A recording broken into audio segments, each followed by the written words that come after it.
Hey folks, it's Wade here, and today I want to show you a few things that you can use to make your quilted sneaker a more everyday wearable, sturdier product. So first thing, you see this one is basically built with just batting and lining inside, and this is quite soft. If you want to make something that's a little sturdier, like this one that actually has a really firm heel counter, then or like this that has a little firmer toe and a heel counter to hold you in, then we've got some extra materials here. So when you've got the shoe parts cut out, there's a couple things you can add. Number one is we've got a non-woven interfacing fabric, and it comes in sheets like this tabloid size. Comes two sheets of this, and it's self-adhesive, so you can basically quilt your parts, peel and stick it right on, and sew right through it. So that's the non-woven interface. To stiffen the toe in the heel, we have a heat moldable material. So it comes in two thicknesses, 0.5 for the toe and 1.5 for the heel. And this material, just cut it out, and you can glue it in. Actually, it does have a fusible coating, so if you hit it with a heat gun, it will stick inside. But basically, you can, just cut a half moon and locate it in the heel and in the toe. And if you look on the website, you'll see some more ideas for how that pattern goes together. In the tongue, you would just put it at the base of the tongue, here. And this is what's going to give you a little sturdier shoe.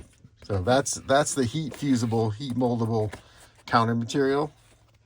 And then, if your shoe is going to get a little bit more serious wear, you can get this material called Super Tuff. And this is a stitchable, easy to cut, but really difficult to tear. And this material, you just cut a strip of it and you put it behind your eyelets. And if you're going to put pull tabs on your tongue or your heel, you could put a little square of this. And again, it's quite flexible, thin, it's self-adhesive, and this will prevent any of those pieces from tearing out. So this is called Super Tuff. It's available in a letter size sheet.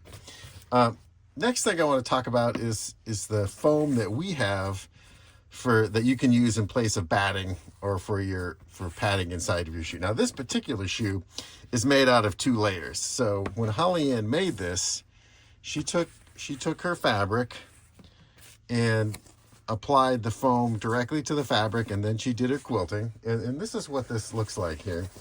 So we have black and white. It's got the lining material. It's got 5mm foam and a self-adhesive backing. And this is the kind of material that you would find in a store-bought, factory-made sneaker. So you can use 2 sheets of it. So number one, or 2 layers of it. You could put it behind your quilted parts, and then you could also take another piece and use that as the lining. So by the time you take your quilted piece, you put the interface on. This is the stage where you would add the heel counter, right?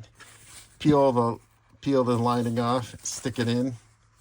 So now your quilt is on the outside of the shoe, looks great. The inside of the lining is nice and smooth. So these are materials that you will find on the website. You will find them in our sort of more advanced quilted sneaker kit. We'll have these materials. I'll show you that in a second. But folks, that's how you're gonna basically make a nice, sturdy shoe that you can wear basically all year round, and it'll be a little bit more less like a house slipper and more like a real sneaker.